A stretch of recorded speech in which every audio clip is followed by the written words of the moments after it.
네, 반갑습니다. 이기훈이라고 합니다. 여러분들 그 직장인들의 그 가장 큰 꿈이 뭐라고 생각하십니까? 사람들이 그러면은 뭐 승진하는 거, 뭐 돈 많이 버는 거 이런 얘기를 하는데 제가 그 만난 직장인들을 보면은 그 자기 사업을 한다는 얘기를 많이 하시더라고요. 그러니까 자기 사업을 하려면 그 전에 해야 될 일이 우스갯소리로 그 때려쳐야 되겠죠. 그러니까 때려치고 난 다음에 이제 자기 사업을 하는 건데, 제가 다니면서 만났던 많은 직장인들을 보니까 그 꿈이 자기 사업이라고 하는데 그 때려쳐야 되는데 제가 봤을 때는 때려치는 사람은 거의 없고 회사에서 뭐 정리하고 구조조정 당하더라고요. 그러니까 때려치지 못하고 주로 잘리더라 하는 얘기예요. 그러니까 때려치는 사람과 잘린 사람하고의 차이가 뭐냐? 결국 능력이라는 생각이 들더라고요. 저는 옛날에 그 한국 생산성 본부에서 그 기업체 강의도 하고 컨설팅도 했었는데, 제가 모 제약회사에 한 10개월간 컨설팅을 나갔다가 컴백을 했더니 이제 회장님이 부르시더라고요. 너 인사 조직을 전공했으니까 인사 업무를 좀 해봐라. 그래서 이제 인사 이제 업무를 하는데, 제가 배운 인사하고 회장님이 행하는 인사하고 좀 달라서 회장님한테 이제 건의를 했죠. 이렇게 하시면 안 됩니다라고 건의했더니 이분이 제가 항명하는 걸로 착각을 하셔가지고 코너에 몰더라고요. 그래서 이제 아주 힘든 시간이 있었습니다. 뭐 제 밑에 있던 후배가 제 위에 상사로 올라가고 그 상사한테 지시를 받고 진짜 자존심 많이 상하더라고요. 또 월급 받을 때 더 혈압이 오르는 거예요. 후배보다 월급을 훨씬 적게 받으니까. 그때 이제 고민을 많이 했죠. 내 자존심을 내세우려면 당장 회사를 그만둬야 되는데 뭐해서 먹고 살까 이런 고민을 해봤어요. 근데 당장 회사를 그만뒀을 때 뭘 해서 먹고 살 게 없더라고요. 다른 회사 갈 수도 없고, 그 당시만 해도 이제 뭐 텃세도 있고 해서 자존심이 굉장히 상했는데, 저도 마찬가지인데 제가 때려치고 싶었는데 때려칠 수 없고 그 위기에 봉착되어 있는데 굉장히 난감했습니다. 그러니까 내가 한두 군데라는 자존심을 갖고 살았지만 그 별거 아닌 회사를 때리지도 못하고, 그때 이제 깨달은 게 있었는데 이게 능력이라는 게 진짜 우물한 개구리였구나. 내가 생각했던 능력과 남들이 생각하는 능력, 나는 대단하다고 생각했는데 남들이 하찮은 인간으로 보더라 하는 얘기예요. 그래서 제가 그때 이제 그 반성을 하고 많이 깨달아서 5년간 이제 준비를 했죠. 제 꿈을 실현시키기 위해서. 뭐 쉽게 얘기하면 때려치기 위해서 이제 준비를 했는데 5년 동안 많은 그 가슴앓이를 했죠.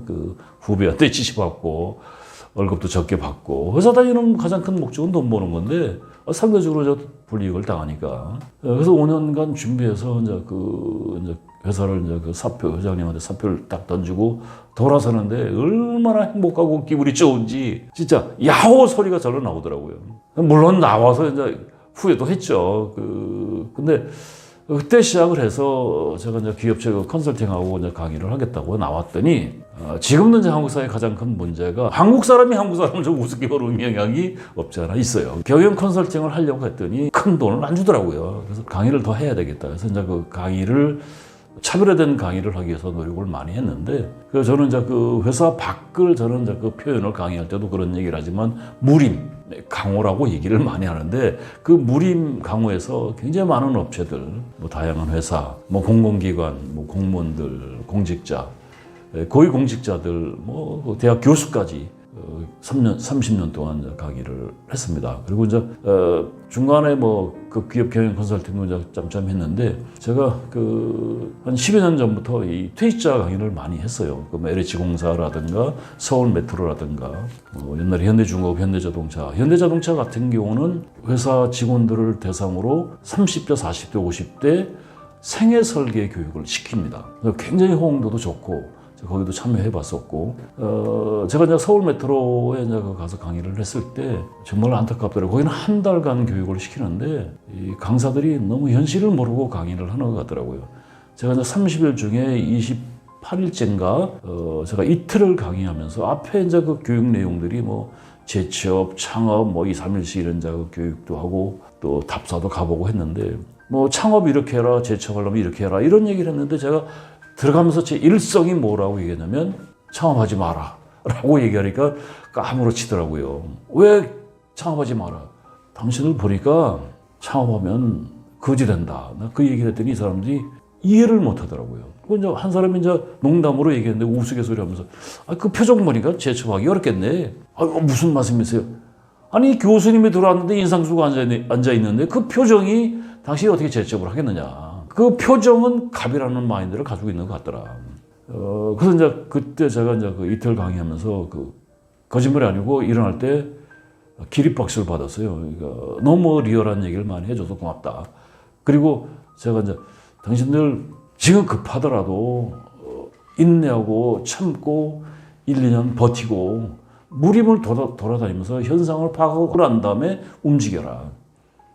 그리고 이제 제가 2022년도, 23년도에 걸쳐서 그 기업 재취업 퇴직자 강의 컨설팅, 퇴직자 컨설팅을 했습니다. 그러니까 한 3개월씩 GS 뭐 공공회사, 롯데 공공회사에 이제 그 퇴직 대상자들, 작년이면 62년생입니다. 그러니까 작년에 이제 우리 나이로 환갑이었던 분들, 그 일반 옛날에는 화이트 칼라라고 했는데 사무직군에 있는 관리자 직급에 있는 사람들 60까지 가는 사람은 없습니다. 만약에 60이 있다라고 하면 그건 천연기념물이죠. 제가 천연기념물을 본 적이 없습니다.